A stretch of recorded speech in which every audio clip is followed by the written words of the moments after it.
A entrevista de hoje acontece num formato um pouco diferente. Estamos recebendo aqui no estúdio da Rádio Independente advogado eleitoral Fábio Guiche, cientista político Fred Camargo e também o professor de História Internacional da Univates Matheus Dalmas, para fazer um debate especial sobre as eleições, falar também um pouco do primeiro turno, mas também projetar o segundo turno das eleições no final deste mês de outubro. Uma boa tarde e bem-vindos à Rádio Independente. Boa tarde a todos, boa tarde, Ricardo. Boa tarde a todos os ouvintes da Rádio Independente, boa tarde, Matheus, boa tarde, Fred. É um prazer estar aqui nesse debate hoje na tarde, com esses debatedores qualificados, que nem os dois aqui. Eu até me sinto um pouco mais de canto aqui, né? Mas vamos debater um nível aqui que é interessante e eu acho que precisa realmente. Conversei com o Ricardo na semana passada. Estamos num cenário bem diferente, tanto em nível de país e em nível de estado, né? E a gente consegue hoje trocar algumas ideias e trazer isso, análises, conhecimento, tudo para o nosso ouvinte, daquilo que a gente tem, né, por estudo, por conhecimento e por tempo trabalhando nisso, e eu acho que será bem interessante. Uma boa tarde a todos. Então, muito boa tarde, fico muito agradecido pelo convite, né, e é um prazer debater com todos os que estão aí no programa. Então, vamos falar sobre tudo isso, né. Existe uma conjuntura bastante particular, né, nesse cenário eleitoral, tanto no estado quanto em nível federal, e aí a gente pode conversar sobre tudo isso. Fred, tudo bem? Tudo bem, Ricardo? Boa tarde, Fábio, Matheus. Boa tarde. A nossa Gabriela. colega Gabriela. Isso. E a todos os ouvintes, obviamente, né, que estão aqui nos prestigiando nessa tarde chuvosa e fria de primavera, né, nem parece. O Fábio, ele gosta de nos elogiar bastante, né, isso é bom para o nosso ego, mas é uma sumidade na questão política e eleitoral da região e do Estado. Sabemos que ele tem um amplo conhecimento em todo o Estado sobre as questões políticas eleitorais. Estamos aqui exatamente para conversar sobre o que vem por aí. E eu acho que a nossa conversa ela vai predominar no assunto Brasil, né? Porque a gente fala há tanto tempo já da famosa polarização que vivemos, mas é importante a gente falar do cenário estadual. E eu quero começar a conversa com vocês porque a gente sempre fala muito sobre os nossos candidatos, os nossos, entre aspas, né? Aqui do Vale do Taquari, nós tínhamos 22 candidatos entre deputados estadual, deputado federal, não elegemos nenhum mais uma vez. Falávamos aqui no bastidor, né? O Maneco do PT foi o que mais perto chegou, mas também não conseguiu a cadeira. Muitos candidatos, alguns dentro do mesmo partido, né? Disputando essa cadeira. Como é que vocês viram esta eleição e, de novo, né, o resultado mesmo que a gente tem acompanhado nos últimos anos e o que vai representar isso para o Vale do Taquari? Então, vou começar, tá? Dá licença.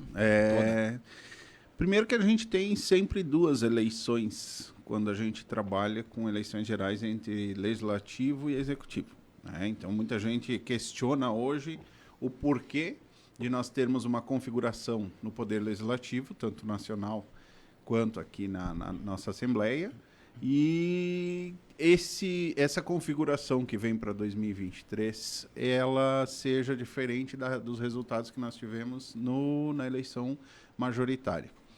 São duas eleições diferentes, são propostas diferentes, né, e são considerações diferentes que o eleitor tem com os candidatos. Em relação aos nossos candidatos do Vale do Taquari, nós sempre tivemos a temeridade questionando o porquê nós não temos a representatividade no Vale do Taquari, tanto no Congresso quanto na Assembleia, sendo que outras regiões até menores em número de eleitores elas possuem, né? E aí o Fábio levantou esses tempos uma questão muito importante, interessante de ser analisada, que é a capacidade do Vale do Taquari de empreender e de autonomia sem a necessidade da intervenção do poder público. E quem sabe não esteja aí a resposta para esse resultado eleitoral que nós temos aqui de não termos essa representatividade oficial. Quem sabe não está na nossa autonomia, na nossa capacidade de produtividade e de resolver nossos problemas, essa falta de necessidade do poder público. Acha que a população não sente a necessidade de ter uma representatividade?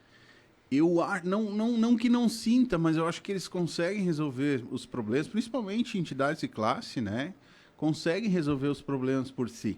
Acho que o Vale ele é de uma riqueza tão grande, de uma produtividade tão grande, que daqui a pouco não seja tão necessária a representatividade oficial, até porque nós temos representatividade em causas e nós temos representatividade, potencialidade de construção com qualquer político.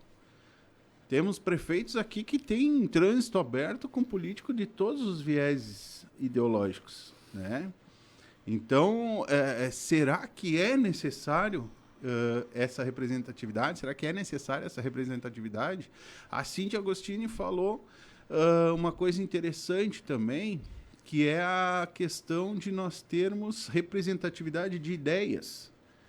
Porque daqui a pouco tu tem uma causa sendo levantada por um candidato ou por um representante do Vale que não é a causa do Vale. Né? E aí a gente pode citar, eu acho que agora já pode citar, né, pela lei eleitoral, o candidato que mora em Encantado e que é o representante da causa animal. Mas talvez não seja essa a causa principal do Vale do Taquari. Daqui a pouco a gente está falando em transportes, em pedágios, em estradas, em agricultura, em saúde. E aí a gente não teve ninguém que levantasse, que soubesse ler a demanda popular. Talvez seja isso, é uma coisa a se levantar. Eu concordo contigo, Fred, e até foi colocado há poucos dias um outro debate. Gabriela pediu, não precisa. Não, nós precisamos sim. Vamos sentir falta. Só que o que aconteceu com o Vale, a minha análise? Quando você é órfão, você precisa arregaçar as mangas e fazer acontecer. E o Vale fez isso. Nosso Vale hoje, estamos praticamente dentro da Grande Porto Alegre. Em 1h15, dentro do limite de velocidade, você está lá na Arena do Grêmio. Tá? Então nós conseguimos ir de manhã resolver as demandas e antes do meio-dia estar em casa. Nós temos uma SIC muito forte. Nós temos nosso empresário, nossas entidades representativas, elas ficaram sem representação e elas fizeram o quê? Vamos arregaçar as mangas. E o Vale, olha o que cresceu em termos de turismo e desenvolvimento nos últimos tempos. Olha a potência que se tornou o Vale do Taquari. Aí eu sempre comparo Lajeado com Marau. Me pedem por quê? Porque lá tem metade dos habitantes de Lajeado, não é aquela população, e o Vale também tem metade, tem 2 deputados.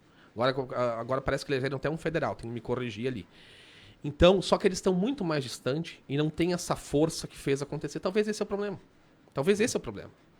Porque nosso Vale aqui, e a Cíntia Agostini um dia disse, nós tivemos que fazer acontecer. Tivemos que ser forte, levantar de manhã e ir adiante para trazer demandas que não teríamos deputados. Agora, sobre o efeito das urnas, eu digo que o Vale tem muito azar também, né, Matheus? Muito azar que eu digo. Existem situações óbvias, e a gente está aqui, que analisamos até no domingo das eleições, mas hoje o Maneco fez quase 35 mil votos e não ficou fora. Então, de uma situação que há 4 anos atrás essa votação estaria na Assembleia. E o quociente eleitoral, que foi pela primeira vez testado no fim das coligações, foi a primeira vez na história o fim das coligações para deputado. Isso mudou o jogo. O pessoal falava, mas o PP, que é o Partido Progressista, a última cadeira foi com 28 mil votos. Há 4 anos atrás foi 36. Então, somando os candidatos do Vale, passou de 30. Então, vocês pegam a situação do próprio Douglas Sandri. O Douglas Sandri, o pessoal dele sabia que ele teria condições de chegar em terceiro, mas colocavam 3 cadeiras do Novo. O Novo fez 1 cadeira. Então, e ele fez menos votos que há 4 anos atrás. Então, alguns fatores que a gente analisa, que tivemos azar, muito azar, que eu digo o caso do Maneco. Né? Porque quem diria que o PT colocaria 1.100.000 votos num quociente para deputado estadual? Isso, historicamente, é votação de coligação com 4, 5 partidos de antigamente faziam. Eu não imaginei, nos meus cálculos, que um partido faria mais de 1 milhão de votos. Isso sozinho. já é um reflexo, pegando o gancho da polarização que vive o cenário federal. Sim. Também? O fim das coligações ajudou nisso.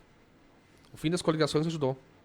E a gente viu que mudou completamente aquela ideia de se vender, até para vereador não se vende mais. Ah, porque no município tal é tantos votos, no partido tal... Não existe mais essa regra. Isso caiu por terra com o fim das coligações. O que eu ouvi aqui de alguns candidatos que acabaram não sendo eleitos e vieram ao nosso microfone, né? A gente chamou alguns aqui, aqueles que fizeram a melhor votação, e aí trazer o Matheus Dalmas aqui para a conversa, foi que nós percebemos que as pessoas queriam que nós estivéssemos com o candidato A ou B, e podemos citar, né? Ou com o Lula ou com o Bolsonaro, ou com o Bolsonaro ou com o Lula. Se não era identificado com um, parece que essa pessoa ficou ali e parece que não estava se posicionando, mesmo que tinha Simone Tebet, que tinha Ciro Gomes e outros candidatos, né?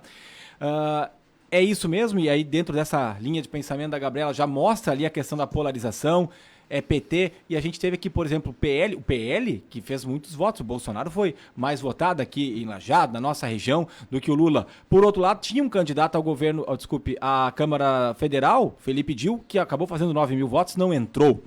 Né? Como é que a gente analisa tudo isso, né? A disputa, uma coisa é a disputa presidencial, e aí se tem uma maior força, as pessoas querem participar mais, e para deputado talvez não votem. Vamos pegar aqui, gente, para deputado federal, apenas 1 em cada 4 eleitores de Lajeado votou em candidatos da nossa região. Bom, eu diria, discordando um pouco da dupla Fred e Fábio, né? Tem que ter discordância, né? Um programa de debate, né? Fica mais divertido discordar. Eu discordo em parte das duas hipóteses que foram levantadas aqui sobre o porquê que o Vale não conseguiu eleger um representante da região. Discordo da hipótese de que o empreendedorismo do Vale, ou talvez a autonomia do Vale, faça o eleitor imaginar que dependa menos do Estado e por isso não deu tanta importância para o voto, a representação legislativa. Por que eu discordo ou não me incluo, né, como um assinador, né, dessa hipótese? Porque me parece muito mais que o eleitor do Vale do Taquari não difere muito do eleitor, de um modo geral, no Brasil, que é um eleitor que valoriza muito mais a eleição para os majoritários do que a eleição para os cargos representativos.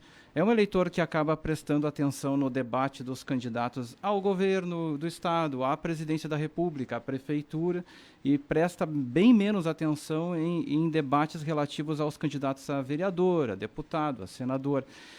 Então, durante todo o período de propaganda eleitoral, o eleitor presta atenção nos candidatos das majoritárias e pouca atenção dá para aqueles nomes que estão concorrendo para os cargos representativos.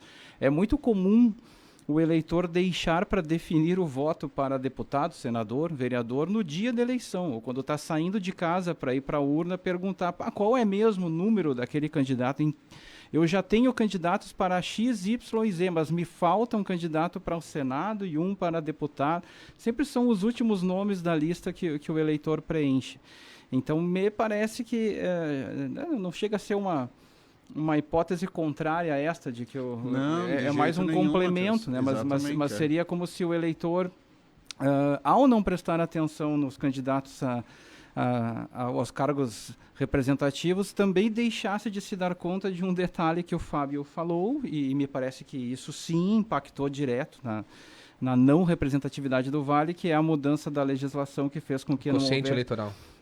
Os partidos não tiveram coligações, então foi necessário que cada partido lançasse uma quantidade maior de candidatos para preencher a lista. Houve um número de opções absurdamente grande nessas eleições. 780. É muito candidato, vamos dizer muito assim, né, para o eleitor escolher um, e ainda o eleitor teria que ter a consciência de que tem que prestar atenção no candidato do Vale, que é normalmente um nome novo, alguém que não é tradicionalmente um deputado, um senador, então é um nome novo, que concorre contra nomes já consagrados e que, independente da propaganda, todo mundo já conhece, já ouviu falar. Se a gente fizesse aqui um ranking, né, olhasse aqui a lista dos mais votados, quem são os mais votados? Os de sempre, né? São aqueles deputados que tradicionalmente fazem a maior votação, o que indica uma tendência do eleitor de deixar para a última hora a escolha, e quando escolhe um nome já famoso. Então, tentando nos colocar no lugar do candidato da região, um nome novo que pela primeira vez tenta chegar na Assembleia Legislativa ou na Câmara Federal. O período da propaganda é curto, tem muito candidato, existem os nomes famosos, e esse candidato que é novo, né, tentando se eleger pela primeira vez, tem que conseguir fazer o nome dele colar no eleitor nesse curto espaço de tempo num eleitorado que não está prestando atenção nesse tipo de candidatura. E aí encerro a minha participação entrando na tua pergunta. A polarização impactou? Poxa, impactou bastante, né? Na medida em que Lula e Bolsonaro monopolizaram praticamente as atenções nessa eleição. O eleitor prestou muito mais atenção nessas duas propagandas, nessas candidaturas. Aqueles candidatos que conseguiram colar o nome deles a essas candidaturas majoritárias obtiveram maior visibilidade. Eu ouso dizer, né, e aí eu vou convidar os meus colegas do debate a entrar nessa discussão, ouso dizer que Onyx Lorenzoni e Edgar Preto, que tiveram uma votação significativa no primeiro turno, são dois candidatos que colaram o nome deles o tempo inteiro com Bolsonaro e Lula, respectivamente, enquanto que o Eduardo Leite é o candidato que ficou o tempo todo defendendo o próprio governo, falando de minúcias do governo estadual, e o eleitor estava prestando atenção em Lula e Bolsonaro. Então, Edgar Preto e Onyx tiveram um crescimento de intenção de voto, né, na semana anterior à votação, e especulo que muito se deva a isso. São candidatos que falaram muito do vínculo com Bolsonaro e Lula, e pouco falaram sobre questões estaduais. E o candidato que ficou falando o tempo todo de questões estaduais, que procurou não se vincular nem a Lula e Bolsonaro, que foi o Eduardo Leite, acabou quase não indo para o segundo turno. E ele mantém essa posição, né? Diz que não vai apoiar nem Lula nem Bolsonaro. E é por isso que eu entendo, Fred, eu quero depois tua opinião sobre isso, e a gente está aqui num debate, que na minha opinião, matematicamente falando, o segundo turno no estado está praticamente definido. Porque você tem, e o Matheus colocou, o efeito da última hora, a gente viu o efeito Mourão. Desidrataram a Ana Amélia e foi pro Mourão para não deixar o Olívio, o PT entrar. Então também se polarizou os dois lados. E eu digo, as pessoas falam, Fábio, mas então se é um dia a mais o Edgar Preto está no segundo turno, se as urnas não fecham às 17 horas e sim às 19 horas, o Edgar Preto está no segundo turno. E aqui sabe que a gente comentou nos bastidores, o Brunetti sabe, na quinta-feira eu disse, olha, o cenário no estado tá para indicar que o Eduardo Leite não vai para o segundo turno, tu tá enganado. E foi aqui, nós comentamos internamente aqui, e foi o que se deu. Por que matematicamente falando eu digo? Porque hoje você pegar os votos que estão já do Onyx, que eu acho que não se desidrata, tá? Não, né, Matheus? Não. E aí você pega os votos do Heinz, num percentual, digamos, grande, os votos do Argenta num percentual grande, você está com 45%. E aí eu digo, tá, mas e o PT? O pessoal me diz, porque o PT tem 25%, que foi o Edgar, e o Eduardo Leite tem 25%. Eu digo, sem análise do PT, por quê?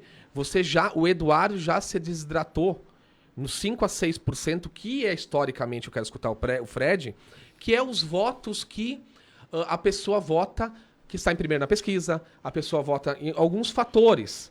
Então, e por essa não manifestação, eu vejo que está, digamos assim, mais daí, digamos, essa tendência que vai ser o PT. Mas mesmo sem os votos do PT, matematicamente falando, olhando isso com a desidratação, porque a gente tem consciência que o Eduardo Leite vai perder no segundo turno votos.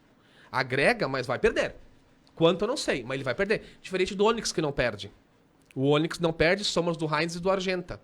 E aí, quanto dá? E ainda eleitores do Eduardo Leite que talvez possam pensar assim, não, se o Eduardo Leite se aproximar de algum modo da esquerda, eu vou votar no Onyx. Tem isso também, né? E talvez por isso a opção dele de não querer exatamente. apoio, enfim. Mas porque tem um lado, ele pode ganhar votos, mas pode perder também. Não, perder, eu acredito que já tem uma perca natural. O que o Fred me ajuda. O que ela dá? Esse sistema de ficar em cima do muro e o sistema da desidratação que se dá, porque ele era todo momento primeiro nas pesquisas com 40% dos votos. Quase 40%. Todas as 30 e poucos por cento. E existe um dado, que está aqui o cientista político, de 5% da população, 5, 6, 7, que sempre vota no que o que vai ganhar, o que está na frente. Porque você vê as pesquisas que diziam, hoje, já mudou o jogo. Além de perguntar em quem você vota, o que o eleitor esperava da expectativa de vitória? 70% dos gaúchos, nas entrevistas, davam uma expectativa no Eduardo. Então esse efeito se desidratou, que é o meu pensamento, para o segundo turno. Assim, nós temos um fator que está em voga e está muito em evidência ultimamente, que vem desde 2014 mais ou menos. 2010 ainda não chegou a pegar tanto, mas 2014 sim, que é a questão da credibilidade dos institutos de pesquisa. E hoje a gente vê que a credibilidade ela é o primeiro assunto logo depois do fechamento do primeiro turno. Então, o que aconteceu? Muita gente dentro da academia falando que tem que mudar a metodologia, que a estatística já não é a mesma, que alguma coisa há, e teorias de indução, etc. O que a gente tira como primeiro resultado disso é que esse comportamento, sim, histórico, Fábio, de indução de voto, ele provavelmente ele não está mais tão forte.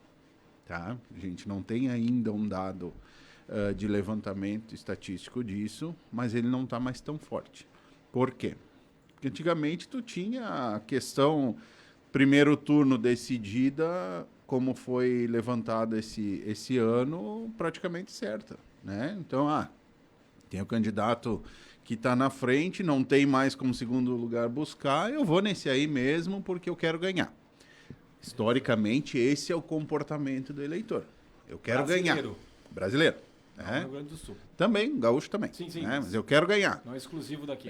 Não exclusivo daqui. Então, o que tu tinhas? Tu tinhas aquele eleitor que não gostaria de dizer na sua roda de conversa que eu votei no cara, o cara não se elegeu. Então, eu vou no primeiro colocado, se ganhar no primeiro turno, beleza, eu votei naquele ali. Não se comprovou isso. 2014, 2018 e 2022 ainda mais. Nós temos uma fatia de eleitorado grande que parece até que está indo contra as pesquisas. Mas não é isso. Na verdade, os nichos estão se identificando bastante. E aí eu estou usando um outro termo também que não é a polarização. O professor Matheus está aqui, ele vai nos dizer muito melhor que o Brasil ele sempre foi polarizado.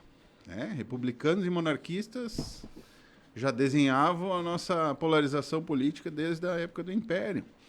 O que nós temos em 2022 é a radicalização. E aí a gente entra numa esfera totalmente passional, onde tu trabalha um sentimento personificado por candidatos que extrapola muitos limites. E essa semana, após primeiro turno, a gente está vendo isso de uma maneira incrível. Onde, inclusive, se criaram peças de campanha oficiais, entre aspas, que eu digo assim, oficiais é aquilo que vai para a rádio e TV, que vai para o horário gratuito. Então, a gente deixa os extra-oficiais nas redes sociais. Mas peças e campanhas oficiais que extrapolaram qualquer limite de razoável, Nós estamos vendo, assim, coisas que realmente deixaram de discutir Brasil por causa da radicalização personificada nos candidatos. E aí tu tens, voltando para o Rio Grande do Sul, um candidato que tenta ser o gaulês da história, Nós vamos mostrar uma revolução totalmente imparcial, fora dessa radicalização, fora dessa polarização. Ele mudou totalmente o rumo da campanha dele, do primeiro para o segundo turno, está claro isso, eles declararam isso. Nós temos um candidato que quer trabalhar a aldeia, quer trabalhar a identificação visual da campanha dele, se transformou, as propostas e a linguagem transformaram-se numa proposta totalmente bairrista, localizada, tentando se desvincular dessa radicalização. Se vai dar certo, a urna vai falar, Mas, historicamente, o gaúcho não gosta muito disso. Daqui a pouco a gente retoma esse debate aqui. Estamos recebendo o Fábio Guiche, advogado eleitoral, o cientista político Fred Camargo e também o professor de História e Relações Internacionais da Univates, Matheus Dalmas. Faltando 19 minutos para as 4 horas da tarde, 15 graus e 3 décimos é a temperatura. O Regis de Lajeado diz o seguinte: estou escutando vocês sobre eleger um deputado aqui. Sou corretor de imóveis e atendemos muita gente de fora. E vocês já notaram que a nossa região está crescendo e acho que os 70% são de fora de Lajeado. Nossos eleitores votam para a região deles. Acho isso. É a opinião do Regis aqui de Lajeado no 999-787885. Você participa também. Daqui a pouco a gente vai falar sobre Bolsonaro e Lula. Lula e Bolsonaro. Cenário presidencial, que certamente vai dar o que falar. Daqui a pouco a gente retoma esse assunto aqui dentro do Redação no Ar. Na Independente, Redação no Ar.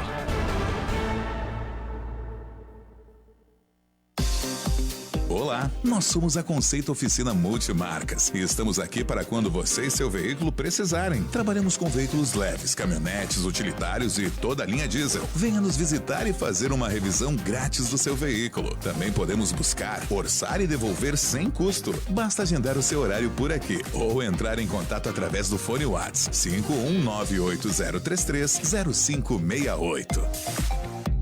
VidaCard, o cartão de saúde que cuida mais de você. Consultas, exames, inúmeras especialidades médicas, odontologia, serviços de saúde e muito mais. Venha para a VidaCard e concorra a uma moto 0 km por mês na campanha Sorte Sobre Rodas. Ligue 40640799. VidaCard, na Benjamin 1968, bairro Florestal, Lajeado. Lotariohan, especializada em equipamentos para gastronomia e refrigeração comercial. Encontre tudo para sua cozinha comercial ou industrial e ainda concorra a uma moto 0 km por mês na campanha Sorte Sobre Rodas. Entre em contato pelo WhatsApp 989224783.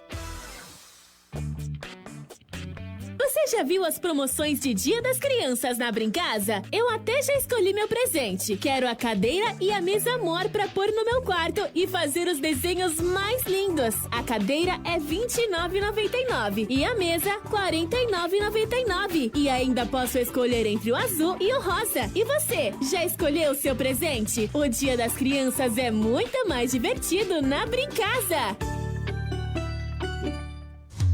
A CBM tem tudo para deixar a sua casa ainda mais completa. Iluminação, materiais elétricos e hidráulicos, ferramentas, segurança, automação e energia solar. Uma variedade incrível de produtos que só a CBM tem. Na Avenida Senador Alberto Pasqualini, 1230, com estacionamento exclusivo e super amplo. Na Rua 11 de Junho, 66, a Rua dos Fundos do Shopping, em Lajeado. Gente, acabou o gás da cozinha? Baixa agora mesmo o aplicativo lá da Super Gás Plus. Tu sabia que na primeira compra tu ganha R$15 de desconto? Sim, 15 pila de desconto na primeira compra pelo aplicativo. Então, faltou gás? Chama que vem. Vem gás. HD Cosméticos, um novo conceito de perfumaria para Lajeado e região, na Benjamin 1564, centro em Lajeado, com uma estrutura adequada para atender você da melhor maneira em uma linha completa de perfumaria importada e cosméticos profissionais e comerciais. Tudo para você e sua família. Venha para HD Cosméticos e confira as últimas criações de fragrâncias das melhores grifes. Dia das Crianças é na ABC. A maior variedade de brinquedos para presentear a criançada tem na ABC Lajeado. Não compre brinquedos sem antes passar na ABC. A Agroclan apresenta as ações Puro Trato para cães e gatos. Ações naturais e elaboradas para agregar nutrientes na dieta do seu pet. Você que tem agropecuária, loja pet, tem em seu comércio os produtos Puro Trato. Entre em contato com a Agroclan. Consulte condições para ações e brindes na sua loja. Agroclan, ligue 3707-1000. Tem coisas que na vida da gente não podem faltar. Ser feliz, carinho, família, pra gente amar. Dália, supermercados Dália, comprar aqui é tudo de bom. Olá, nós somos a Conceito Oficina Multimarcas e estamos aqui para quando você e seu veículo precisarem. Trabalhamos com veículos leves, caminhonetes, utilitários e toda a linha diesel. Venha nos visitar e fazer uma revisão grátis do seu veículo. Também podemos buscar, orçar e devolver sem custo. Basta agendar o seu horário por aqui ou entrar em contato através do fone WhatsApp 51980330568. Esporte no Vale. Esporte no Vale. O lajadense volta a atuar nesta quarta-feira pela Copa Tarciso Flecha Negra. É a última partida do Alveazul na primeira fase da competição. O time do técnico Gelson Conte receberá o Monson de Porto Alegre na última partida e precisa garantir a vitória para se classificar com tranquilidade na chave da competição. Com o Esporte no Vale, Luiz Felipe Amorim. Ofertas Atacadão. Venha conferir. Atacadão, o lugar de comprar barato. Na BR-386-945, próximo ao Trevo de Estrela. ABC Lajeado, onde você encontra tudo. Saiba mais nas redes sociais da ABC Lajeado. Tubete Materiais de Construção. A garantia de bons produtos do início até o final da sua construção. Acesse Goldmine Imóveis, segurança e praticidade que você precisa. Funerária Sapki, bairro Montanha, fone 3714-1999. Na Independente, redação no ar.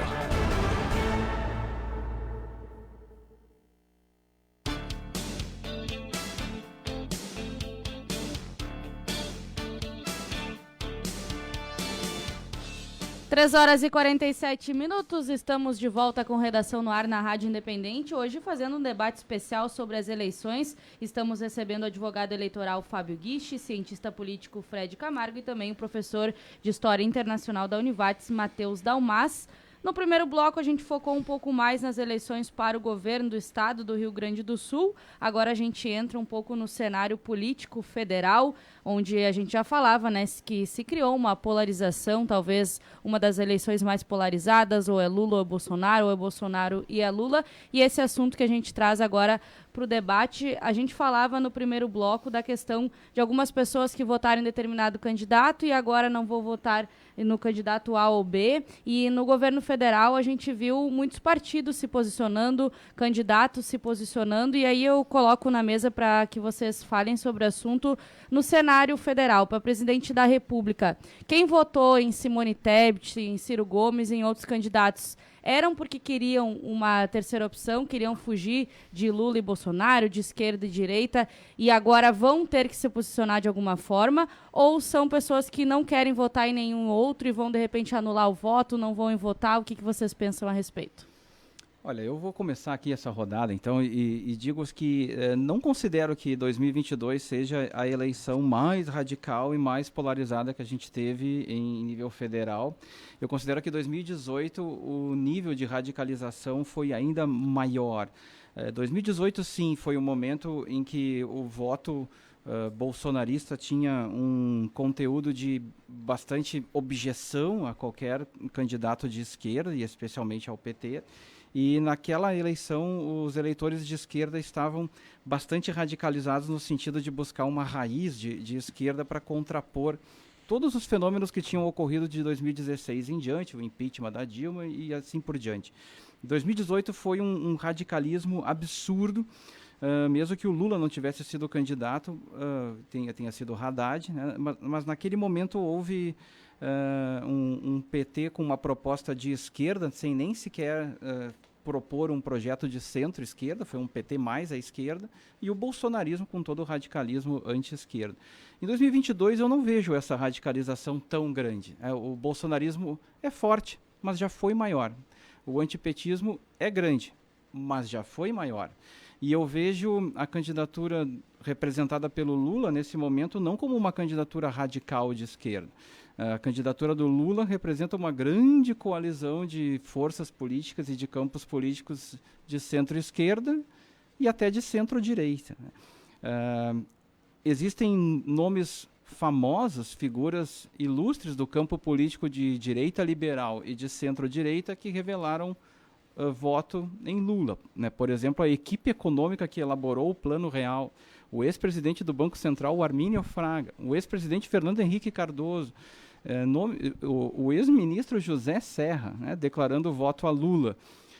Isso significa que a candidatura do Lula hoje tenta ocupar o espaço que uma direita mais moderada já ocupou no passado. E antes o Fred falava sobre o histórico de polarizações nas eleições no Brasil. O histórico de polarizações sempre colocou em campos opostos campos políticos não radicais. Sempre houve, desde o final do regime militar até hoje, uma candidatura que representava ou uma direita liberal ou uma candidatura de centro-direita, muitas vezes protagonizada pelo PSDB. E, de outro lado, havia uma candidatura representando um centro-esquerda, protagonizada pelo PT. PT e PSDB foram os dois grandes protagonistas de sucessões presidenciais no Brasil, e nem PSDB nem PT tinham discursos radicais. Eram discursos de centro, centro-direita, centro-esquerda, né? Não era uma postura radical. O radicalismo aparece em 2018, né? Um bolsonarismo mais à extrema-direita, e naquele momento o PT mais à esquerda. E agora, em 2022, parece um quadro em que existe um candidato de extrema-direita, que é o Jair Bolsonaro, um candidato de centro-esquerda que tenta abraçar o eleitorado da direita liberal e do centro-direita, que a gente poderia chamar de direita moderada. É um eleitor que não encontrou um candidato que o representasse nem sequer no primeiro turno. A Gabriela antes perguntou, e quem votou em Simone Tebet? Quem votou em Simone Tebet talvez seja o eleitor que se identifique com uma direita moderada e viu na Simone um candidato dessa proposta no primeiro turno. Entretanto, o eleitor de direita moderada parece já ter feito um voto útil no primeiro turno. É um eleitor que ou teve que optar por um candidato de extrema direita, que não o representa totalmente, mas era o que tinha, vamos dizer assim, ou optou pelo candidato de centro-esquerda, que vem caminhando em direção ao centro, que também não o representa, mas é o que tinha, né, vamos dizer assim. A grande pergunta que fica de 2018 para cá é: aonde está a direita moderada? Onde estão os candidatos que representam esse eleitor? Onde estão os partidos da direita moderada que tradicionalmente estavam disputando o voto com um índice de votação significativo para a presidência da República? O que aconteceu com a direita moderada? Ela sumiu do nosso cenário. E hoje a polarização se dá entre uma extrema-direita e um centro-esquerda, centro-direita num outro canto. E vejo a candidatura da extrema-direita, sim, com um discurso radical de oposição a campos políticos mais à esquerda. E, de outro lado, uma candidatura, que é a do Lula, tentando representar ou tentando abraçar aquele eleitor mais moderado que ficou sem representatividade nessas eleições. Discordo completamente. Esse é um ponto de vista quanto a isso. Não estamos dois contra um, tá? Mas assim, ó, eu acho que primeiro a gente tem que levantar conceitos. A radicalização que eu falo, tá? Ela está entre conceitos ideológicos hoje trabalhados, não mais de centro, de direita ou de esquerda. Nós estamos trabalhando de conceitos entre progressistas e conservadores. Até porque se tu for pegar conceito antigo de direita e esquerda, nem mesmo o Bolsonaro poderia ser conceituado como um candidato de direita, porque de liberal ele não tem nada, ele quer o Estado forte. Ele é uma extrema-direita, ele não é liberal. Por Estado, né? Então ele não tem quase nada de liberal. Esse papo de, eu sou liberal na economia e conservador nos costumes, não cola. Sim, não cola mesmo. Conceitualmente não cola. Então o que a gente trabalha hoje? O radicalismo da torcida, né? Radicalismo dos eleitores, mas principalmente o radicalismo ideológico em relação ao debate não econômico, mas ao debate de costumes, né? Com candidatos dizendo que o outro vai fechar a igreja, que o outro vai liberar não sei o quê, que vai trabalha em cima do banditismo, isso e aquilo, e outro candidato, por sua vez, falando que um candidato é canibal, que o candidato é não sei o quê, porque faz parte de seita disso, seita... Gente, não se trabalha mais Brasil em relação ao nosso futuro e principalmente aquilo que realmente faz o brasileiro votar, que é o bolso. Então, eu disse, domingo, a pessoa mais centrada que eu ouvi falar da onde se esperava um radicalismo de discurso, e obviamente depois na semana ele degringolou e voltou ao que era, foi o presidente Bolsonaro dizendo que não, nós entendemos o resultado das urnas e nós sabemos que o problema está no poder aquisitivo das famílias, e que nós vamos pegar o segundo turno e vamos tentar explicar o que está acontecendo e que nós vamos tomar um rumo para melhorar isso aí. É no supermercado que está a questão. São pessoas... E aí tu pega o outro candidato, Lula, dizendo que vai voltar a comer picanha. Sabe? Daqui a pouco se explica aí o primeiro turno. Porque o brasileiro, ele gosta de promessa. Mas a gente sabe que é uma eleição completamente nova. O eleitor nova. brasileiro, ele gosta de promessa. Agora começa uma eleição nova. Não, a eleição assim, o que tem que ter em mente aqui? Só Mas a questão da radicalização, até para ser um pouco mais didático, é exatamente nesses dois conceitos de progressistas e conservadores e os torcedores. Só que assim, o comportamento dos torcedores. O que eu não concordo com o Matheus, o Matheus me coloca aqui extrema-direita e uma esquerda moderada, o centro-esquerda. Na realidade... Tá, deixa eu terminar. Só para voltar que o Matheus falou, PSDB e PT são liberais democratas. Tudo bem, mas ali colocou figuras que nem Fernando Henrique. Desculpa, não é liberais democratas, não. Social-democracia. Isso. Ambos são da Fernando Henrique era só abrir a camisa social que tinha a camisa do PT desde lá do tempo da década de 90. Discordo. Tá, não, deixa eu colocar agora. Então, assim, e aí citou figuras em relação a José Serra. E aí, tipo assim, uma situação...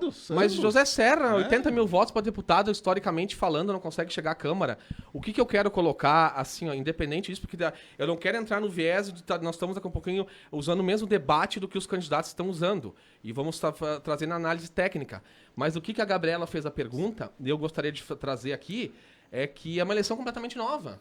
Então, assim, não adianta fazer aquele cálculo que o Lula fez 48%, Bolsonaro 42%, e quem é PT, quem votou no Lula, vota no Lula. E quem votou no Bolsonaro, vota no Bolsonaro. Vocês dois muito bem sabem que a eleição de 2006, o Geraldo Alckmin foi pro segundo turno com o Lula e fez menos votos no segundo, agregando aliados. É o único caso. É o único caso da história. E tô para dizer para vocês que tem chance de repetir. Tem chance de repetir. Por que tem chance de repetir? Porque, assim, nós temos que analisar... O que foi já desidratado da Simone Tebet e do Ciro Gomes no primeiro turno? Já houve um voto útil ali, Não, já muito voto útil. Então, assim, o Lula tem 48, vai conseguir manter? Então é fácil a matemática, ele some os 5 da Simone, tudo. Não é assim, gente. Completamente mudou. E aqui a pessoa me diz, tá aqui a resposta, 2006, Geraldo Alckmin conseguiu uma façanha de fazer menos no segundo que no primeiro. Para fecharmos aqui, gente, até porque o tempo já tá... O Fábio já deixou claro, para ele tá em aberto a disputa no segundo turno. Fred e Matheus, vocês... Acho que foi um consenso aqui antes que pro governo do estado do Rio Grande do Sul, o Onix só não vai ser eleito por algum acaso, né? Pra presidência. Como é que vocês veem? Assim, não, só um pouquinho. O governo do estado também tá aberto. Não, só um pouquinho. Eu diria que o governo do estado está mais aberto. Não. Mais do que o federal. Aí agora, primeira vez que eu concordo com uma coisa. Eu entendi tudo errado. Eu também. O governo do estado falaram que o Leite não tinha chance. O governo do matematicamente falando, eu entendo que o governo do estado, matemática... Assim, quero que o ouvinte tenha... Para mim está bem, digamos... Eleição é eleição. Quem diria que as urnas falam por si? Mas eu entendo que é uma nova eleição em termos, meu entendimento, né? Só que eu entendo que terá muita desidratação dos votos do Lula, não tanto do Bolsonaro. Bolsonaro acho que não desidrata nada, Lula eu entendo que sim, minha opinião. Assim como no estado eu entendo que o Lula vai perder voto, dele vai perder, fatores que cabe um outro debate aqui, aí depois vamos ver onde é que se joga Simone e Ciro, tá? Pode ser que nem muda essa situação. Bolsonaro não desidrata os votos dele. No Rio Grande do Sul, Leite desidrata muito, tá? Eu entendo... Onix, matematicamente falando, somando sem o PT, que tem os seus 25%, matematicamente estaria falando. É minha opinião, eu encerrei por aqui. Tem um fator que vai determinar isso tudo, que é a quantidade de soldados que as bases têm trabalhando nas ruas. Com certeza, isso mudou já. Como é que estão aqueles deputados que não conseguiram eleição trabalhando hoje? Esse fator vai determinar muita coisa, tanto no governo do estado quanto na eleição nacional. Os dois em aberto no teu ponto de vista, Fred? Totalmente. Matheus? Concordo. E eu diria que a eleição estadual é muito em aberto. Essa eleição pode dar de tudo que a gente pode imaginar. Pode dar uma diferença grande para o Onix, pode dar uma diferença grande para o Eduardo Leite, dependendo de como vai se comportar o eleitor de Eduardo Leite, que votou nele no primeiro turno. É verdade, aí eu concordo. Eu não sei se vai votar Nós nele concordamos no em duas coisas hoje, então. Viu só? Já são duas coisas. Mas discordamos das outras e isso é importante. Os votos do Eduardo Leite que fizeram no primeiro turno, isso vai ser importantíssimo. Isso vai ser importante, exato. Que daí... Este é o eleitor que decide a eleição no Estado. Tá certo, senhores. 4 horas em ponto. Valeu, obrigado pela presença de vocês aqui. Acho que daria para ficar mais 2 horas aqui conversando, né? Que a gente iria longe ainda, mas é um assunto que rende e é um assunto que é importante de se debater também para governo do Estado e também para a presidência da República. Matheus Dalmas, Fábio Guiche, Fred Camargo, obrigado e uma boa semana. Obrigado, boa semana. Valeu, obrigado a todos.